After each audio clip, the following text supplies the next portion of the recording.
I fear not the dark itself, but what may lurk within it. Welcome to Lurk, bringing you creepy, strange, and bone-chilling stories, with your hosts, Tim Harrison and Jamie Jackson.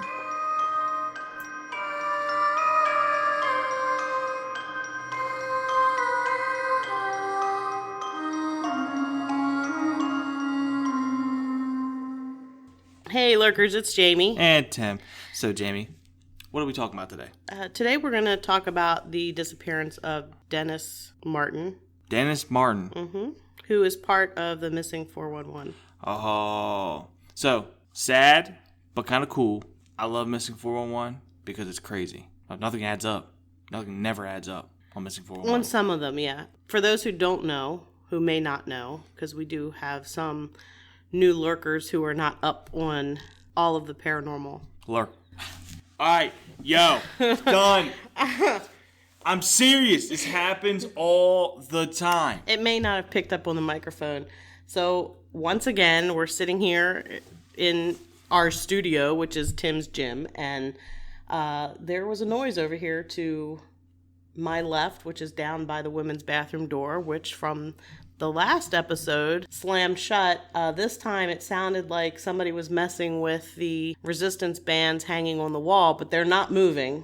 They have in the past, according to Tim, but there was a definite noise down there. We're the only two in a very small office space, basically, is what this is. Should I go check down there? No, I have chills. Nah, I kind of want to go check. Well, go check then. Okay. You can't say I got chills and I go check it. You know what I'm saying? Well, I can look. There's nothing there. It wasn't the door. All right, so the light's off, so there's no one in the girl's bathroom. Well, there's nobody in the building. Hello? Like, we record on Sunday morning, and it's now 7:45, but when we got here, there's nobody here on a Sunday morning. It's an office Yeah, there's complex. nobody here on Sundays. Just us. Anyway, so getting back. That threw you off, didn't it? Yeah, it did. Totally did. Missing 411. Yes. So, Missing 411 is a series of books written by David Paulides, who is a retired police officer. And he has a set of conditions that he uses to determine if something fits within his missing criteria. So, it's usually somebody goes missing, dogs can't find the scent, rain or other severe weather moves in shortly after they've gone missing. If they're found missing clothing, like they don't have their boots on or they've taken clothing off.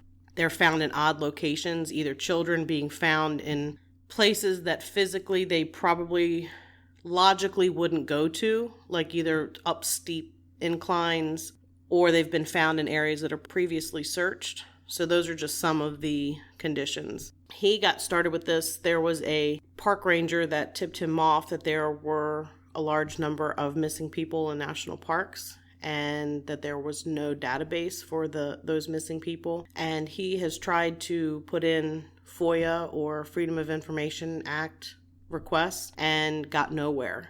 He has never gotten any of that information from the National Park Service about these cases, for lots of different reasons. And he does have several books. Do not look on Amazon. They are selling them for a lot of money. He sells them himself through his website. It'll be in the show notes. Massive brain fart right there. I can't remember that. I'll put a link to his site in there, anybody who's interested in his books. He also is a Bigfoot researcher. He never comes out to say what he thinks is involved in these missing person cases. Some people think that he is alluding that Bigfoot is involved. I don't.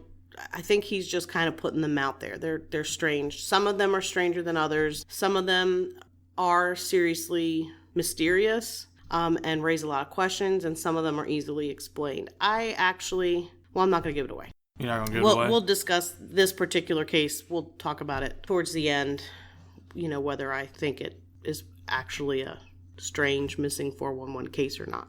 Or just a boy that was walked off somewhere. Yeah.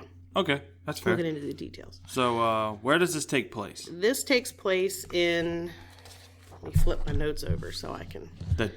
The 10 pages of notes. It's not 10. I think it's 8. No. You got like Okay, I did actually find for this, that's 82 pages, but they're not my notes. I actually found finally the 82 pages from the National Park Service, their official report, all the pages from that. It was 82. I printed them, I read them. It actually was pretty interesting. Well, they're not your notes, right? But those aren't my notes. No. I mean, I use them for making my notes, but they're not. Where does this take place, Jamie? This takes place on the Appalachian Trail, for those of you who are in the north, and the Appalachian Trail for those of you who are in the south, because it's said both ways. What if you're in the west? You go, "Wow!" They say whatever, I guess. I don't know. So this section of the Appalachian Trail, it hugs the border between Tennessee and North Carolina. He went missing from an area of the trail known as Spence Field. This area is actually quite popular. I don't want to say it's North Carolina. It actually is both. It hugs the actual state border from both states. So it's Great Smoky Mountain National Park would be the easiest way to define where this happened. Okay. To make a short story long. Okay, so getting into this, Dennis Martin was almost 7 years old when he went missing. So a young fella. He was young. He actually went missing about a week shy of his 7th birthday. That's terrible. Which is awful. He was born June 20th, 1962, and disappeared during a camping trip June 14th, 1969. It was Father's Day weekend, and the Martin family was known for this annual camping trip. The trip included William, or Bill Martin, who was Dennis's dad, Clyde Martin, Dennis's grandfather, and Doug Martin, who was his 9-year-old brother. This was actually in 1969. This trip was the first time Dennis was considered old enough to even go. Okay, so his first time really ever going. It was his first time going on this specific trip. Okay. Which, as a parent, I can just say I would never, ever forget that I made the decision, okay, you're old enough now, and then he disappeared. Yeah. I mean, this has to be, Tim and I are both parents. Mine are much older. I have grandchildren at this point. Tim has 2 little ones, but I think this has to be the worst thing for a parent. 100%. I mean, it's awful to lose your child, but to have them go missing and to not know what happened to them, I think is the worst thing. No, yeah. Your brain starts running. I mean, if you hear him quiet in the house, your brain starts running a million miles a second, like what's going on. Yeah. So imagine being out in the middle of the woods, first time, and boom, this happens. Yep. Like, oh my goodness. Yeah, so this is actually, I mean, we were both kind of looking forward to doing this episode, but not because really of the subject. It's actually a subject neither one of us really are. Yeah, I'm not too happy. We're not thrilled with it. It's tragic. And my grandson is 7. He hikes with me. You know, he is in Scouts and does all this, so it hits close to home, you know, when you think about this. Scary. Yeah. Very scary. Yeah. So 7-year-old Dennis on this camping trip, Father's Day weekend, the first time. He was described by his parents as being typical 7-year-old boy. He was shy, afraid of the dark, not very aggressive or independent. His dad said that he was actually part of a special education group at school, and that basically he was about a half a year behind in his age chronologically. So if he's 7, then he's kind of mentally like a 6.5-year-old, which really, in my thought, isn't that big of an issue. But that's actually one of the missing 411 criteria for kids. A lot of the kids are either so young they can't communicate. When they're found, they can't communicate accurately where they've been because they're so young, or some of them have some developmental problems where they may not communicate as well. So that, not all of them, but some of them. That's kind of crazy that they all kind of have that in common. Yeah, they do have that in common. So his mom considered him an experienced mountain hiker for a 7-year-old. He was said to usually be in the front of the group on hikes and was the one who liked to pick the trails. And he often begged to go to the mountains on the weekends. Some people may think it's strange to call a 7-year-old an experienced mountain hiker. I don't think she's saying, yeah, he can go hike these giant mountains or whatever. She's just saying for his age, he knew the ins and outs. My grandson knows the ins and outs of hiking. I'm comfortable taking him hiking. He knows the rules. He knows how to follow trail signs. He's done it many times, so that's all she's saying. Not that he's, oh yeah, we set him out in the woods all the time by himself. You know, just he's ready to climb Everest. Let's go. Yeah, I just want to qualify that with with that comparison. I don't think she's saying in a million years that, oh yeah, we let him go hike by himself all the time, just that he's used to doing this. This is what they did. And you're talking late 60s, no video games, kids actually went outside and played. What? I know, no cell phones. Are you serious? Yeah. Our tracking devices were off? Yes, yeah. Oh, man. So the 2 men and 2 boys began their trip by spending the night of June 13th at the Russell Field Shelter on the Appalachian Trail. And I am going to post a link, as always, of Google Maps in the show notes. And I've got it here for Tim, so he can just see where they started off. Russell Field Shelter. Okay. The next day, they got up and they hiked about 2 miles to Spence Field, where they spent the day hanging out and playing in the meadow there. The trail to Spence Field is considered a novice trail, and it's not very hard to travel, so nothing too strenuous or too difficult. And I think this is a very popular area of the park and of the trail, so, there's well-traveled, familiar. They probably have been here before, and I think this is where they would take their trip every year. Okay. Not Dennis, because it's his first time, but the dad and the grandfather and the older brother. Spence Field is what they call a mountain bald, or a mountain meadow, a highland meadow. It's basically an area at the top of the mountain that doesn't have any trees. It used to be used as pasture land for early settlers for sheep and cattle. So it's kind of open, pretty easy to see everything. Yeah, there's some shrubs and that sort of thing, but it's a grassy meadow. The Appalachian Trail goes through the roughly 200-acre meadow, and it, like I said, it hugs the Tennessee-North Carolina border. Bill Martin, Dennis's father, said it was as bright and pleasant an afternoon as you can imagine. So, beautiful day. No crazy weather that can cause something to happen. Not at that time, no. And then while they were at Spence Field, they were joined by another family from Alabama who also had 2 boys and who coincidentally also had the same last name of Martin, and they were no relation. Roll Tide, baby, roll Tide. Yeah. So this family from Alabama asked if their kids could play with Doug and Dennis, and of course, sure. And I want to point out, as far as what Dennis was wearing, he had a bright red t-shirt, dark green hiking shorts, white socks, and black Oxford shoes. So these are kind of shoes that are more like a dress shoe or like a public school shoe, not a tennis shoe. So where did he wore that for hiking? Well, I guess back then that wasn't really super uncommon. Okay. I'm guessing, because I wasn't born then, so I don't know.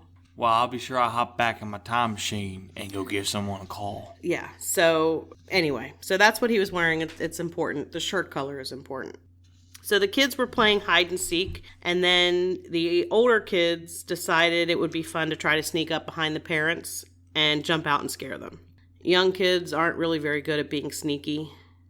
You hear them coming from 10 miles away. You hear them coming. They don't whisper very well, so they discuss their plan and you hear them. Bill Martin said, "We knew what they were doing. We also knew when the other kids sent Dennis another way because they thought the red t-shirt he was wearing would spoil their scheme. So the older kids were going to hide and sneak around behind the parents going in one direction, and they made told Dennis he had to go around the other way because they thought, bright red shirt, they're going to see him, because they thought that the parents had no clue what was going on. Yeah. Not true. They knew exactly what they were doing. So it was about 4:30. Dennis's father watched him hide behind a tree to start his sneak attack. And Bill Martin said he never took his eyes off the tree, and it was about 55 feet away from him. So he had his eyes on the area where Dennis was hiding behind. So he's fixated on that area. Yes, because Dennis is the youngest, so he's watching where he went to hide. The other kids eventually jump out, and Dennis didn't. And immediately his dad went to look for him because he knew he went behind this tree. He should be here. Why isn't he jumping out? Yeah. By Bill Martin's estimation, he said it was no more than 3 minutes. Later, he said maybe, when he was pressed about it, he said maybe 5. But he said several times, he didn't think it was more than 3 minutes from the time he went behind the tree to the time he discovered that he wasn't jumping out with the other kids. I mean, also, he's fixated on the area, you know what I mean? Right. You see something coming from the left or the right, or even sometimes in the far distance coming. You should see something. Right. So he immediately began calling for Dennis, and he looked for him behind the tree. He did not find him there, and Bill Martin began running down about a 1-mile stretch of the trail calling his son's name. So he took off. He took off running down the trail, calling for his son. About a mile down, turned around and came back. Okay. Father and the grandfather split up, began searching for Dennis. They questioned Appalachian Trail hikers in the area. No one had seen him. Clyde Martin, Dennis's grandfather, ended up hiking almost 8 miles down to the ranger station to report Dennis is missing, and that was around 8:40 p.m. And so this is all within a few hours of him going missing. They already got a plan going, so they know something's wrong. Yeah, they've already searched. There's a couple side trails in the area, and they've searched those, asked hikers coming from different directions. Because your first thought is not that he's gone, it's that he's there and he just ran off somewhere. You just don't know, he went down the wrong trail or something. Right, got turned around some weird reason. Yeah, and I do want to point out, his mom said that he was a experienced enough hiker that he knew not to go off the trail. So he knew not to do that. He knew not to go off the trail, and that to follow the trail. But we'll get into that. Heavy rain moved in about 8:30, and it ended up bringing about 2.5 to 3 inches of rain, and it continued to rain heavily off and on for 2 weeks. That's wild. Yeah.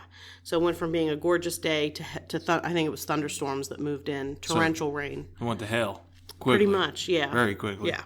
June 15th, 1969, it's actual Father's Day.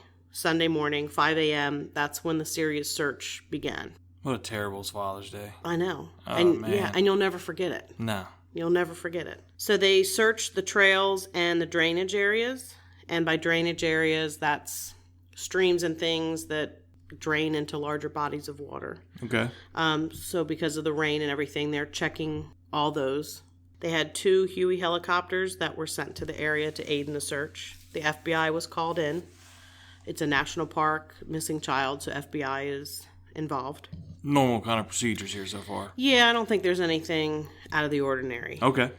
Rangers contacted U.S. Forest Service and inquired about some Special Forces troops that were training in the area of western North Carolina, which is not far from where this is taking place. So they're close by. They're close by training. Yes. And Colonel Kinney, who was in command of the troops who were training, he received permission to send 40 Special Forces troops to search the area. That's crazy. Yeah. These were said to be Green Beret. Woo! And many of them were veterans of Vietnam. Oh, you got some big fellas coming up in there. So this means they are experienced in dense jungle foliage. They should find him then. Yeah. That's what we're getting to. The terrain in the area here, the reason why it's important to know that Dennis would know not to go off trail, and it would be unusual for him to do so, is that there are a lot of rhododendron thickets in this area. The trail is easy and clear. Off the trail, the terrain gets very dense. It's thick. It's not easy to travel. That's why his mom pointed out he would know to stay on the trail. That's something they taught him. He would know it. It would be easiest for him to stay on the trail. Okay. So this is also, case in point, why Green Beret, Special Forces, who already had experience in jungle terrain of Vietnam, would be beneficial to help search for a boy in this terrain because it's very thick and dense. Most so definitely. Not a jungle, but similar terrain. Yeah. They also had search and rescue expertise. Their unit was involved in going to get hostages back, finding hostages and taking them back and things like that. Search, retrieve, bring back. Yeah. So I do want to say David Paulides in his book put a lot of emphasis on the fact that the Green Beret were there and it was a mystery why they were there, and claimed that no one knew why they had showed up and that they were operating separately from the official search. They said that they had their weapons with them, all this stuff. So I just want to point out that that's really not very accurate, and that's according to the official search records, that 82 pages that I went through. They were contacted by the Park Service. Like, it was a chain of people. It says who specifically contacted who. They got permission for these troops to help. They were there. They were in the area. They were not far away.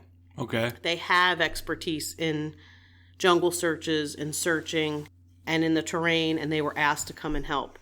They did operate with the Park Service. They were part of several different meetings and things like that. So they were operating. I mean, they searched they're in their own way, but they were in communication with the Park Service. They were not renegade searchers. The photos that I've seen did not show their weapons, so I'm not sure where that came from.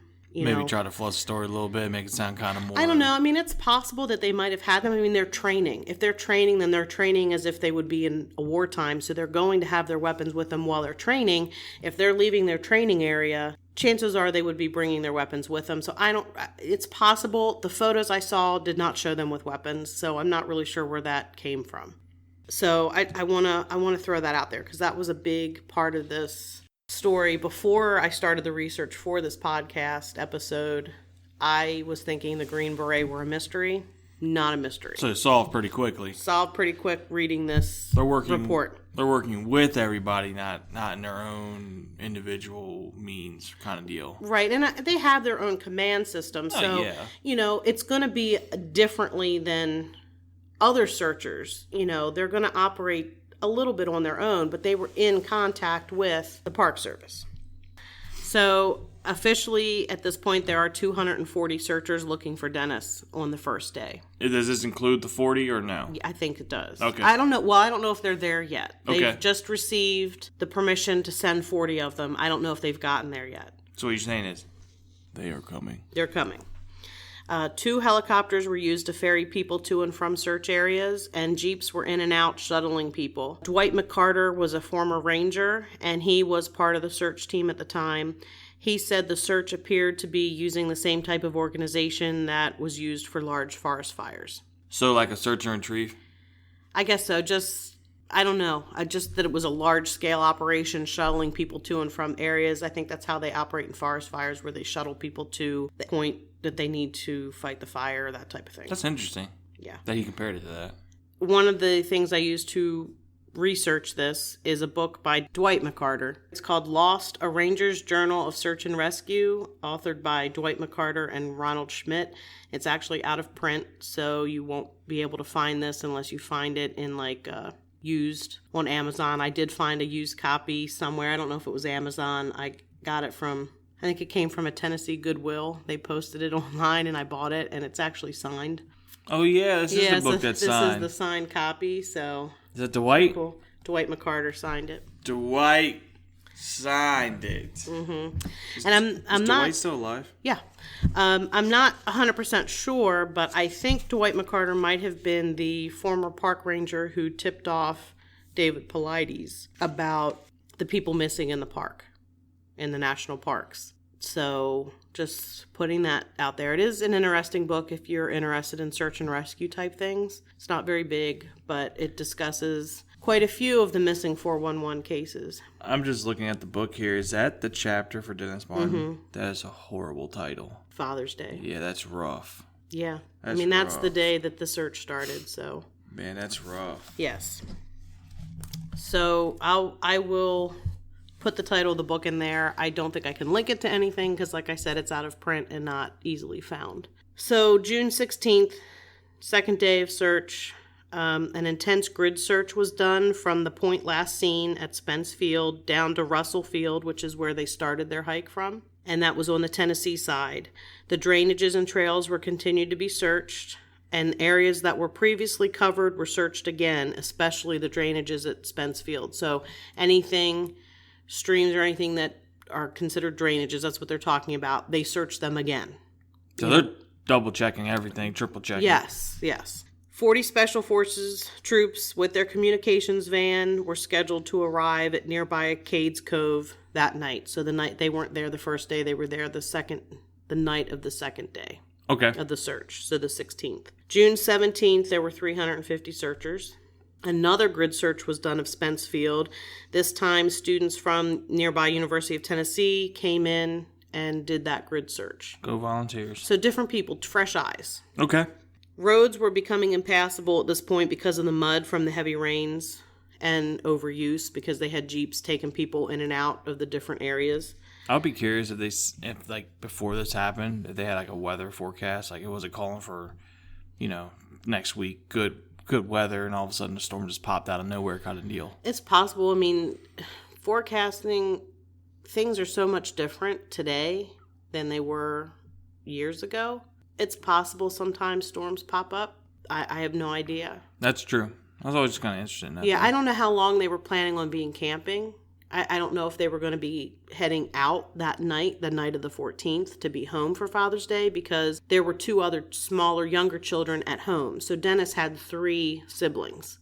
Okay. Not just his older brother, Doug. He had two other siblings. So it's possible they were planning on being home before the weather got really bad. Man. I don't know. That would just be complete speculation on my part. But storms can pop up. Thunderstorm. You have the right conditions. Storms can pop up anytime. That's true. So around 2 p.m. on June 17th, 2 searchers find an indistinct footprint on the North Carolina side. It's a little confusing. Sometimes it just says footprint. Sometimes it says there's a shoe print and a footprint. So saying that there's a shoe missing off of the one. Dennis's foot or somebody's foot. Right. It was determined not to be Dennis's. So apparently the parents were asked. They said they thought it was too big. It was dismissed. There were Boy Scouts that had been in the area that joined in to help the search. They dismissed it as footprints possibly from the Boy Scouts in the area. I kind of feel like that was easily dismissed. A little too quick. Too quick. Yeah, a little too quick. In mud, if you step down, your foot kind of slides a little bit. So it could look bigger. And I don't know what they said it was indistinct. I'm assuming it was not a very clear, fresh thing. Plus, they made a cast of it, and the cast is what the parents looked at to determine if it could be Dennis's. They thought it was too big. I mean, what is it? The big thing is like big footprints and bear prints get kind of mixed up. People are like, how do you do that? It's when a bear steps, they'll slide a little bit. And who says Dennis didn't do the same thing? So 22 more special forces joined the search. So we now have 62 special forces, Green Beret. At this point, psychic predictions start coming in with tips on where to find Dennis. I'm not against psychics by any means, but when you start bringing them in as like an investigator, you kind of know you're at the last. You're on your last straws. Yeah, and they did run down the tips that were coming in. They did check them out. So they're doing everything possible right now. Yes, and there were 615 searchers. So this is the 18th. There were 615 searchers that day. So what is that? 4 days later, max? Because he went missing on the 14th. Am I correct? Yeah, so this is the third. This would be the third day of searching because the search officially started the 15th. Oh, okay. So third day of official searching. Third day of official searching. 615 searchers. During the night, some of the searchers would camp in the area, and they would build large fires in the hopes Dennis would see them, and it would draw him out. Do you know what a typical search period day kind of goes? You know what I mean? Like, do they search for like a week? Do they search for like 3-4 days? Does it age matter? You know what I mean? Like, someone that's like 80 years old that goes missing in the woods, they're like, are we looking for a day or two? Versus someone who's 19, I'm not trying to be that guy, but I got to ask that question. I don't know specifically what it is. Things are a lot different now than they were then. Okay. Because of this search, specifically. Oh, because of Dennis? Yeah. So I think they have a specific time frame that they search with the hopes of finding somebody alive. Okay. And then at a point, it's not search and rescue, it's a recovery. But I don't know the time frame. And I think it would depend on age. Somebody who is older, a teen, if you're talking about children, somebody in their teens is going to have more knowledge and things to be able to possibly survive than somebody who is 7 or 5 or a toddler. They're not going to have the same knowledge. So June 19th, that's day 4 of the search, 5 days since Dennis has been missing. More grid searches. They also started checking the predictions from psychics. As parents, that must be terrible. I can't even begin to imagine what that would be like. I did want to read a little thing from Dwight McCarter's book, Psychic Jean Dixon. She was very popular back in the day. I believe she was like the Psychic of Rhode Island kind of deal. Psychic to the celebrities, to the stars or something. Her name is familiar. I don't remember her. I think my grandmother used to get the tabloids. She called them her dirty books. Her dirty books. That's where I know Jean Dixon's name from. Where my DBs 'Cause be at? She would be listed in there, but I think she was popular amongst celebrities. She was well known and considered to be legitimate. And don't they have someone now, like the Psychic of Rhode Island or whatever? They have the TV show about her. Long Island Medium. Long Island Yeah, Medium. she's pretty good. So Dwight McCarter says, psychic Jean Dixon predicted searchers will find young Martin behind a waterfall on the North Carolina side of Spence Field. She said he went out level first, then went down an incline and turned left at a 40-degree angle and up a little, then went back down and would be below a point of incline.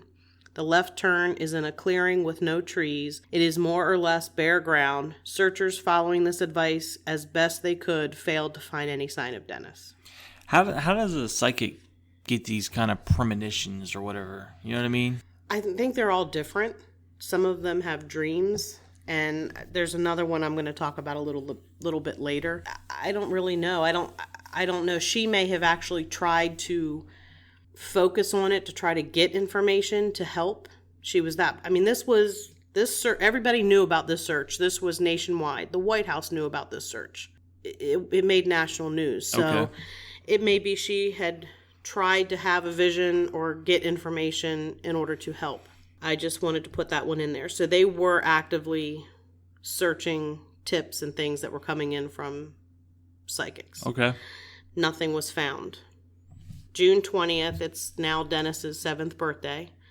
No. And there was a headline that I saw that just totally broke my heart. It said, only a search party on his 7th birthday. That's terrible. It's awful. At this point, they are actively searching animal excrement, specifically bear and wild boar. And they're checking pit toilets, which are, I was going to say crappy toilets. They're at the shelters, Appalachian Trail shelters. They're like a latrine. They're built on a platform, so everything is above ground and it's like enclosed, and so just so your shiz goes below ground. It doesn't go below ground. It's above ground in a pile below the platform, under the platform. So they've started checking these as well. Yeah, and fire towers were checked, so in case he climbed up into a fire tower hiding up there. Mm-hmm. And they were also keeping an eye on vulture activity. Ugh. June 20th, there's now 780 searchers. There was a strategy meeting, and it included the National Park Service and Special Forces, and it was regarding the procedure if Dennis was found alive or dead. At this point, the way I read it, it was more focusing on procedure if his body was found. It discussed guarding the body, who was guarding the body, until they were able to get somebody in there to get him out, that type of thing. Man. Special forces were involved in that. Like I said, they did meet with the Park Service and were involved. And it did list what to do if he was found alive, the procedure on calling that in, but I kind of got the impression from the report that at that point they were thinking they were not going to find him alive. Yeah, it's like 80% talking about, when we find him dead versus a 20% that if he's alive, this is what we do. Yeah, this is 6 days after he went missing, 5 days into the official search, and crazy storms. A lot of storms. It got chilly at night. They thought that he would be okay, but you can get hypothermia in 50-degree weather. That's not very He had shorts and a t-shirt on. It's raining. He's going to be wet and cold. So, and possibly without a shoe.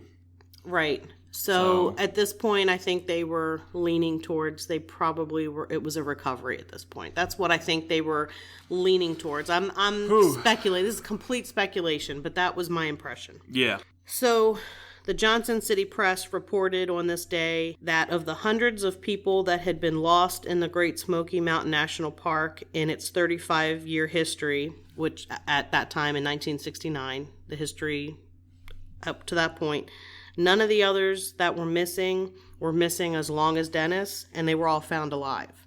So they had hundreds of people at this point within 35 years that had gone missing.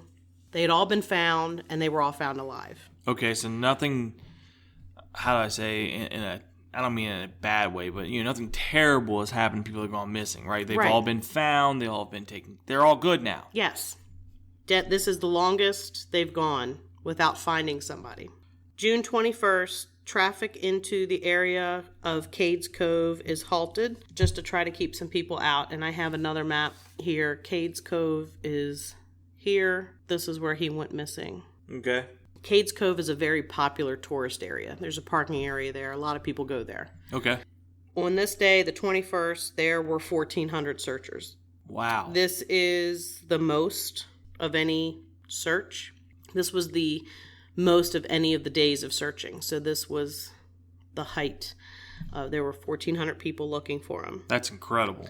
The number of special forces increased to 71. Wow. The search continued until June 29th, and at that point, after the 29th, only the 3 best trackers continued to look for Dennis, and then September 13th, they ended the search completely. June 29th, the big search totally was done, and then they had 3 men who were considered the best at tracking. They were still looking. They were hanging back. They had 3 people constantly looking and tracking until September 13th, and then that was it. Now, you ever wonder, with that many people looking, they can cause issues?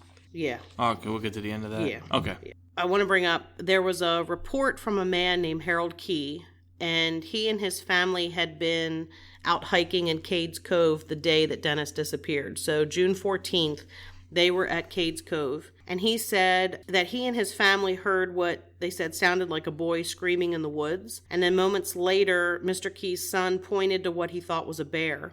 And upon closer inspection, Mr. Key determined it was not a bear, but a dark-figured, rough-looking man trying to stay hidden in a thicket.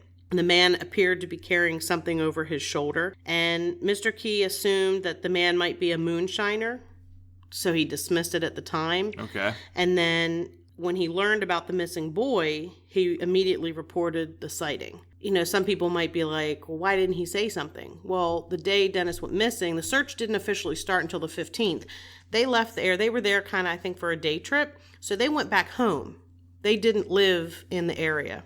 The minute he heard, after they were home, the minute he heard about the missing boy and that it was the same area, he immediately called in his tip. Now, I want to read a letter from Dennis's dad regarding this that he wrote. I'm not going to read the whole letter here. He's basically writing about some things that he's become aware of that disturbed him regarding the search. And who's he writing his letter to? He's writing to, I want to say park personnel, Mr. Hartzog. I'm not sure who that person is. It's probably like the director or something like that, right? It's somebody high up, I would imagine. I'll read the 3 things that he outlines here. Number 1, information had been given to the FBI regarding Dennis's disappearance. Certain items which I have discussed with the FBI agent are incorrect. Number 2, a 27-page summary has been made of the disappearance and search. There are discrepancies in this report. And number 3 is the one I really wanted to bring attention to because this pertains to the report from Mr. Keyes about seeing a rough-looking man carrying something over his shoulder in Cades Cove. Okay. During the past week, I contacted a person, Mr. Keyes, who may have seen a kidnapper. I talked to Mr. Keyes long distance several times, and he volunteered to come to the Smokies. He was contacted and came here to locate the area where he saw a suspicious person. Ranger Ed Widmer and the FBI agent met with Mr. Keyes. No attempt was made to contact me. I found out about 9 p.m. the next night that Mr. Keyes had been here. After calling Mr. Keyes at his home, I found that no explanation was given to him why I wasn't present. At my request, Ranger Widmer showed me the area the next day. This morning I found in the newspaper that Chief Ranger Lee Snedden gave a complete description of the visit to the local press. The description, complete with map, was given to the press for public knowledge before I knew that Mr. Keyes was here. Even so, the description is incorrect. The branch described is about 1 mile away from the place that was visited. The terrain and foliage is completely different. I visited Ranger Snedden today and discussed the situation. His answer was, "You have to cooperate with the press." I feel that I should have I should have this sort of information rather than the press. The public has now read this distorted report, and I expect many new stories and versions to be offered. We already have too many stories from persons who do not have correct information. So, basically... What the F, man? Dennis's dad did not leave the search area. He stayed there the entire time. Well, he never left. That's incredible. And he was involved. Like, they took him up in helicopters with loudspeaker, having him call Dennis's name, thinking that might help bring him out if he was in the area. He was involved every step of the way. This was not somebody sitting at home waiting to get news. This was a dad who was right in the thick of it. And then they pull the rug out from his feet. And they have this tip, and it was discounted. Okay, so the FBI completely dismissed this tip from Harold Keyes. They did not share the information with Bill Martin. They didn't allow Mr. Key to come to the area. This said they didn't. One account said he didn't come in person, but apparently he did come in person. The FBI said it wasn't possible for someone to hike from Spencefield to Cades Cove in the time needed for the sighting to be credible. That's what the FBI claimed. This was proven completely wrong because Bill Martin, Dennis's dad, and Dwight McCarter made the trek in 90 minutes. Dwight McCarter stated the FBI was behind discounting the tip, even though those experienced in the area knew it was a possibility. So everybody else who was experienced in doing that hike knew it was totally possible, and the FBI completely discounted the tip. But why, though? Like, why would they do something like that? I don't know. Dwight McCarter, he also felt dismissing the shoe and footprint so easily as made by the Boy Scouts was wrong. He actually appeared on, I think it was Good Morning America, on the 50-year anniversary of the disappearance, and he said that. He said it wasn't several footprints like you would see if there were several Boy Scouts. It was one set. So clearly, they should have looked more into that. Yeah. Dennis's family always felt that somebody took him. I mean, yeah.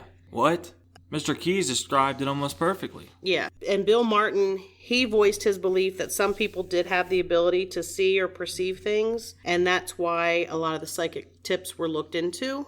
And I do want to read, after discussing the Harold Key sighting, something from a letter from a psychic. This was from a letter from the ESP Research Associates in Little Rock, Arkansas, from Harold Sherman, who was the president of the organization. And he had notoriety for writing several books. He was considered accurate in his premonitions.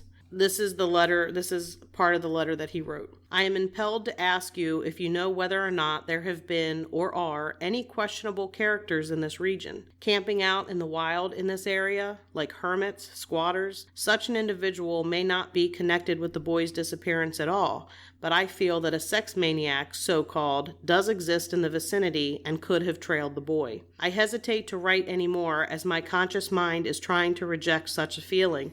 I see something red and something being carried or dragged. Are there any caves in the vicinity? A stream may even run through it, or part of it. I am always tormented when impressions come to my conscious mind, trying to tell me what they couldn't possibly be true. But I get a feeling of sudden panic on the part of Dennis. What happened to him occurred suddenly, unexpectedly, and he could not or did not cry out. He seems to be struck down by something. The area is rugged. So... You got that from Missing 411? Missing 411, yeah. Missing 411, Eastern United States, am I correct? Yes. Then what about Mr. Keyes, though, hearing like a little boy, they sound like a little boy shriek out, though? Well, this is what's interesting. So, Mr. Sherman, who wrote this letter to the Park Service, this was written, it's not like he heard about what Mr. Keyes said and is writing this. This was written separately from Mr. Keyes' opinion. Same time, though? During the search, it was during the time of the search. So you've got somebody who's in Arkansas writing this saying, hey, I've got this feeling that somebody took him, somebody living in the woods. Dwight McCarter has gone on record saying that there are people living off-grid in the national park system. He has said that. I've watched programs where he has said that. Those are the scariest people. And I'm not saying they're, like, evil, but it's just, like, A, you don't know they're there. Mm-hmm. You think you know they're there. But then also, B, they evaded people for so long if they really want something, they can go back into hiding again because clearly we can't find them. Right. If somebody is living in that area or even hanging in that, they know that area really well. Every nook, every cranny, every shortcut, every downfall. Exactly. Yep. So it's extremely frustrating as a parent to hear how dismissive the FBI was. Like, who are they to come in here and say, nope, that's not possible? Because guess what? The ranger station the grandfather hiked to report Dennis missing is located near Cades Cove. He did it in no time at all to get down there to tell them that his grandson was missing. It was like 5:30. Dennis went missing. 8 o'clock, he was there. By 8:30, he was there. I mean, but they searched. They were searching before he actually made the trek down to the ranger station. Yeah. So it's just, and then for the rangers, I mean, why didn't they speak up? That's another thing too. It seems like the Rangers are trying to kind of like, okay, hey, look, FBI said this. Let's walk away from it. Right. Years later, 1985, McCarter was contacted by a friend of his who was a longtime ginseng hunter. And this friend told Dwight McCarter about a time he was out hunting ginseng in the park several years earlier. So not recent, but a couple years before. But it was after Dennis, though? It was 1980s. All right, so after Dennis... He's hunting ginseng in the national park. It is illegal to do this. So this is why... this is the explanation as to why he did not come forward right away. Because he's doing something illegal. Fair. So he says that he and another man were hunting ginseng up the Big Hollow in the Tremont area, and they were walking up a stream about 200 feet from a creek and came upon a small waterfall. There he noticed some bones that had been exposed when a tree had uprooted. The bones, he said, were a child's and included the skull. McCarter contacted his friends in search and rescue, and about 30 men went out searching, but nothing was found. The ginseng hunter, like I said, didn't speak up sooner because it wasn't legal to hunt ginseng. They didn't find the bones? No. But this is a couple years after, and on the map. And when you all get the link to the Google Maps, you, of course, can look around, on the internet on Google Maps. But the Tremont area is off. Far right from the area that they're looking. Because they didn't find the bones, it's hard to say exactly how they were positioned, but from this description, he's saying that a tree uprooted and that's how they were exposed. So that leads me to think that they were buried. Yeah. Which would make, animal's not going to bury them. This leads me to believe somebody purposefully buried them. Human. Yeah. It's also interesting that discussion of a waterfall, bodies of water, and Gene Dixon said you would find him near waterfall. So near the end of the search, they started paying special attention to vulture and buzzard activity. Mm-hmm. So just in case anybody's wondering about that, they did pay attention to that. Also, the smell of decomp. And they did search every time they saw any kind of activity or smelled anything. All they ever found were bodies of small animals. They found a dead bobcat and they found a dead dog. That's all they ever found. They did search for those things. That's rough. They did use dog teams during the search, but the heavy rains prevented the dogs from being able to find anything. So basically now they know they're not finding Dennis at all alive. Now, these are just points about the whole thing. They knew. Yeah, they knew that was it. After about 3 days, I think they kind of got the hint. Yeah, I would say by day 5, they pretty much knew. It was a recovery more than a rescue. The search for Dennis was the largest in park history, and it drew the attention of the White House. And then after this search, there were massive changes made to search and rescue and how it was conducted. It completely revolutionized search and rescue techniques around the entire world. So, unfortunately, a little boy had to go missing, but in doing that, they changed things and it ended up saving lives the way they did things. The number of people involved in the search, there were people all over the place. They don't allow that anymore. Yeah. They also talked about with the dogs that I think having the dogs there more often, like in between the rains, because if he was alive and moving around, they could have picked up scent in between fresh scent. Okay. But, it's just a pretty awful situation. He's never been found. So Dennis Martin, as of right now, 2021 of April. Don't look at me like that. we have kids. Days blend together, months blend together. But as of right now, it's never been seen, heard from ever again. No. Those remains that the hunter saw never been found again. No, they never found those. Again, remote, rugged area. That's not super surprising that they didn't find them. I mean, It's even a couple years after they were seen. Yeah. That's a little frustrating to me. I don't care if how much trouble are you going to get into for hunting ginseng in a national forest? Yeah. And that trumps what you find. What you think is the body of a boy who went missing in 1969. If that ginseng hunter happens to listen to this podcast, shame on you. Seriously, could have put his parents at ease, finally having their son back and being able to lay him to rest. Yeah, that would shame on you for that. My thoughts on this. I think Dennis was taken. I think Harold Key's account was completely accurate. I think he saw somebody abducting Dennis. Now, he did not, I don't want people to jump on him because I think he saw somebody carrying something, but he never said that it was a child that he saw him carrying. He didn't see feet or hands or head hanging out of something. It just looked, and he assumed at that time in late 60s, moonshiner, he's thinking it's somebody who's living in the woods, moonshine or whatever, doesn't want anybody to see him. Who's going to immediately think, oh, that guy's carrying an abducted child? You're not going there right away. I mean, maybe me, because, I'm the person who like looks at trash bags on the side of the road and is like, I wonder if there's a body in that bag. Honestly, when I pass those, I get so nervous. I'm like, man, especially when they're definitely pushed up the trash bags and you're like, either something's in there is decomposing, or there's something nasty in that bag. But I'm on the same boat with you. It was just weird that Mr. Key saw something, A, before he actually saw the reports come out, and then B, to kind of put like a bow on top of all of it. I mean, he clearly saw the person. You know what I mean? And the description of what he was carrying kind of matches what Dennis was wearing. I will go as far as saying it was a kidnap by somebody that lived in the woods and knew their way around the woods. So sad that this happened. It's terrible. I condolences to the family and all that. I mean, I know it's years later, but it's terrible. But at least something positive has come out of it, though. There's a lot of negative things and nothing changes.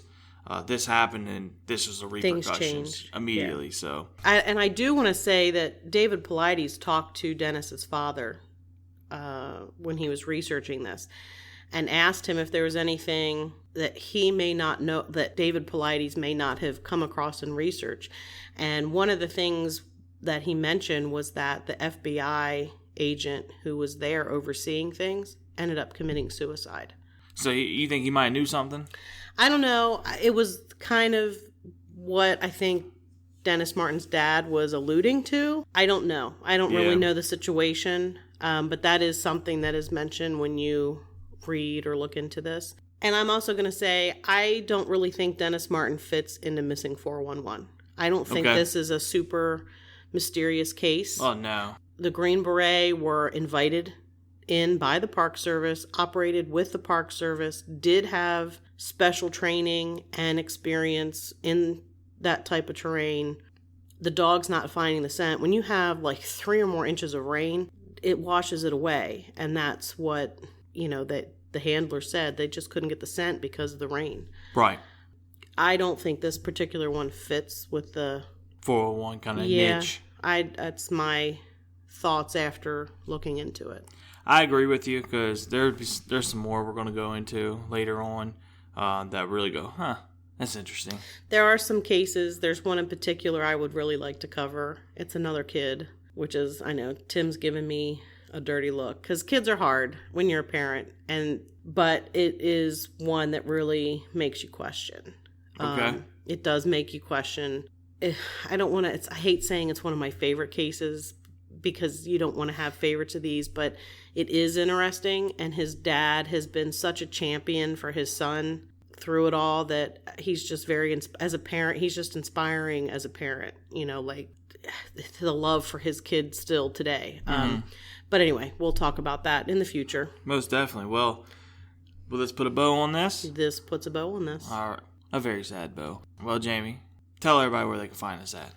You can find us at www.lurkpodcast.com, and you can find our episodes there. You can find links to our Facebook, Twitter, and Instagram. We post any photos that we discuss. That's where we post them, is on our social media. So it's a good idea to like or follow us. We also have merch.